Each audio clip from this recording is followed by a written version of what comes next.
Ang sinasabi ko lang mahirap yung ang legacy ang manggagaling sa leader, dapat manggaling yun sa taong bayan. Dapat ang taong bayan mismo ang magre-recall kung paano nabago ang buhay ko, buhay ng pamilya ko at buhay ng bansa. At hindi ka nagsasalita tungkol sa legacy sa panahon ng krisis. Walang makakatanda ng legacy mo. Lalong maaasar ang mga tao kasi parang may disconnect. Opo, sa inyo pong nang narinig po ninyo yung naging pahayag ni PBBM patungkol po doon sa kanyang legasiya na nag-aalala daw siya na baka mabura o maglaho ng susunod kung sino man ang papalit sa kanya. Ano pong agad na pong naisip po ninyo, Prof? Well, dalawang bagay lang yun, Admar, no?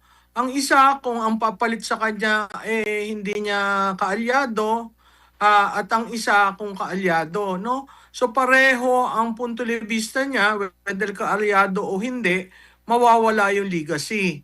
Ang pangalawa, ano kaya ang legacy na klarado na mawawala? Kasi pag tiningnan mo ang from 2022 to 2026 o 4 na taon, no? Makikita natin ang bukod tangi lamang legacy diyan ay yung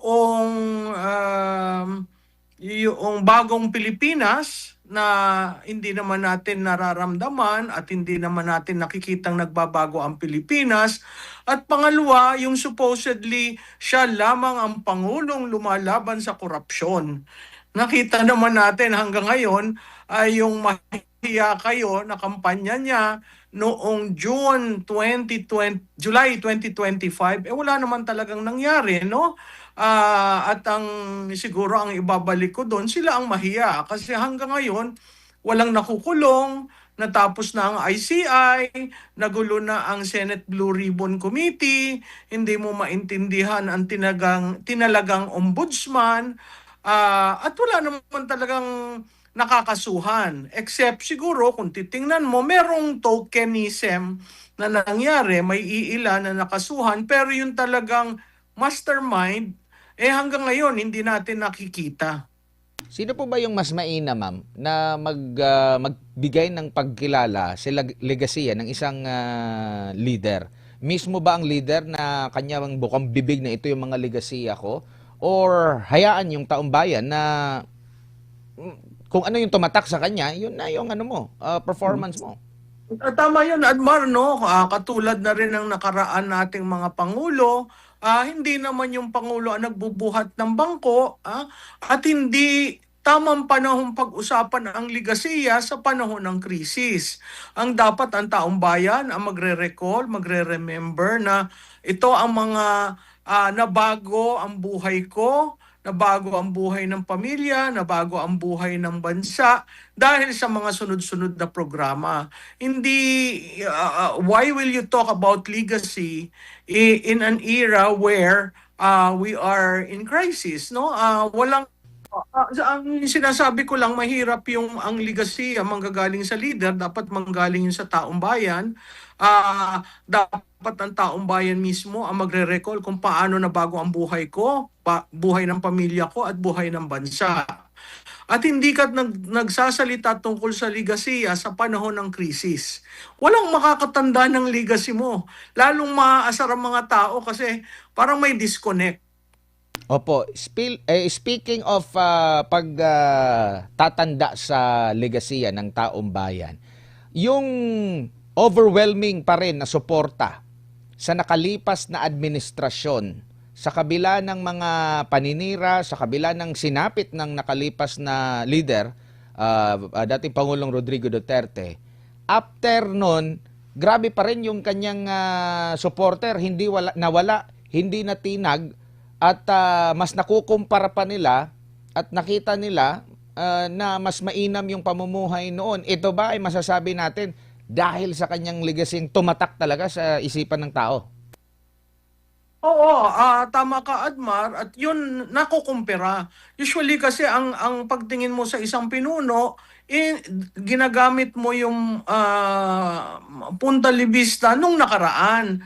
Kaya nga parati yung katanungan, has your life changed? has it been better? Kasi kinukumpara mo nung dati. So talagang tumatak yung kay Presidente Duterte at binabalik-balikan. Kasi doon, talagang ang bayan, ang si Juan de la Cruz, ang naging bida.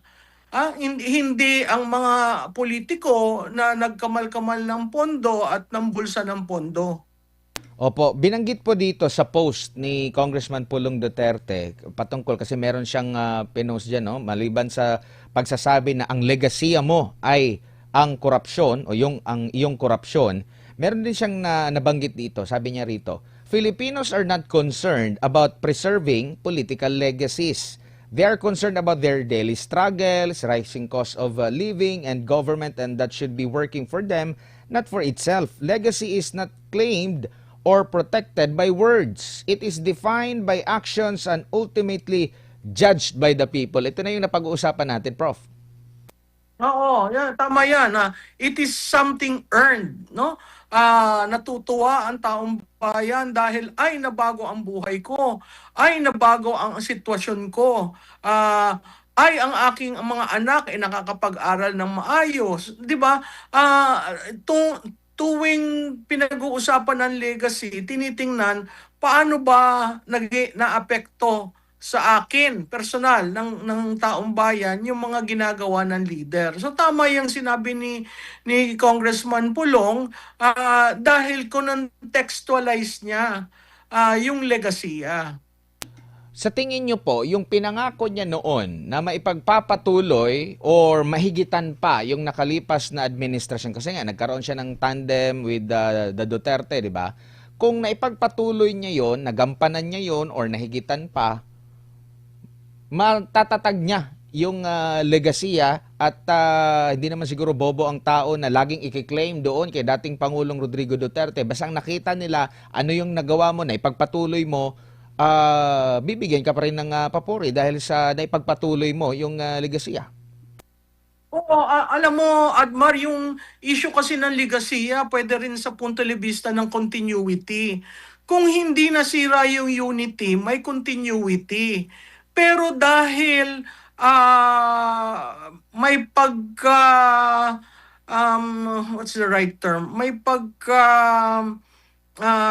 agresibo ang paninira nila sa pangalawang pangulo, makikita mo na talagang intent and designed to destroy the vice president in the hope of remaining in power. Kung siya yon o ang kanyang pamilya o ang kanyang relative, maaga pa lang walang intensyon na unity. Kasi pag united ka, talagang continuity yan. Makikita natin, di ba? Merong time nag-request si Vice President, kausapin siya, tinatanong na yung mga proyekto na yung big ticket projects na naiwan, bakit hindi tinutuloy. Makikita mo, continuity is part and parcel of legacy. Kasi mahirap sa ating bansa ang 6 na taon na papalit-palit. Pag papalit-palit ka, hindi mo nababago ang Pilipinas. It takes, yung 6 na taon na yan, almost 1 dekada. Biro mo 1 dekadang nawala, napakahirap dun sa mga susunod. Kasi imbis na umusad at mag-take off, ang mangyayari niyan, babalik uli dun sa basic para maiayos ang bansa bago ka pa lang uli kayanin ang managinip. Ngayon walang kayang managinip dahil sa mga nangyayari. Nagkaroon pa na tayo ng krisis, kaya double whammy tayo, hindi rin marunong gumalaw sa krisis, kaya ang Pilipinas at ang mga Pilipino, kanya-kanya. Yung para mo sabihin na magbayanihan tayo, tulungan nyo ako, paano ka tutulungan? Kung ang taxpayers ay binuo sa dugo at pawis ang kontribusyon sa pamahalaan, pero nawawalan ka ng 1.5 at 1.9 trillion at ang bitaw mo nga anong tawag dito, patuloy at ang promotion anti-corruption siya. Siya lamang daw ang leader, no? Kung titingnan natin din dun sa EO94, yung creation ng ICI, minamandate yun mag-report. Bakit walang report sa taong bayan? natapos sila, may sunset provision yung batas, may functus officios, pag natapos, ay ba't walang report sa taong bayan? Ano ba tayo, tau-tauhan na ang ating kontribusyon, pwede niyong nakawin na lamang at ibulsa? Yun ang nakakalungkot kasi walang remorse, no? At ang yayabang pa ng mga politiko, ang yayabang pa ng ang kanilang actuations na parang utang na loob natin na sila ay buhayin sa rangya at asal na hindi maganda. Nakakalungkot yun kasi tayong mga ordinaryong Pilipino, nagtatrabaho tayo, nagko-contribution tayo, no? Makita mo nung bayaran ng taxes, nag-a-appeal sila na magbayad ng taxes. Kasi yung taong bayan galit na sawan-sawa na sa nangyayari.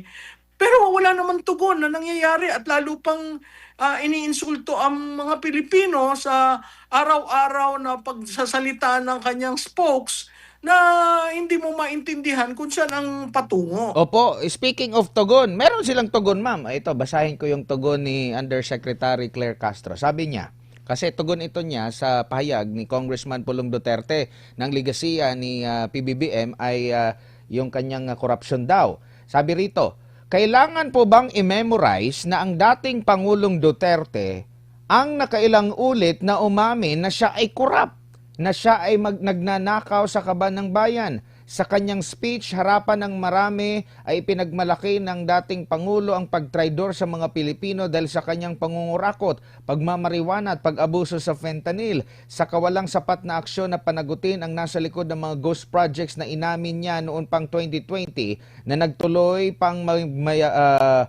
mamayagpag pero napigilan lang nung nag-imbestiga si Pangulong Marcos Jr. Hindi rin dapat kalimutan yung korupsyon sa Pharmally at Michael Yang habang may pandemic. Kaya huwag ipahid kay Pangulong Marcos Jr. ang korupsyon na ginawa mismo ni FPRRD. Your thoughts on this, ma'am?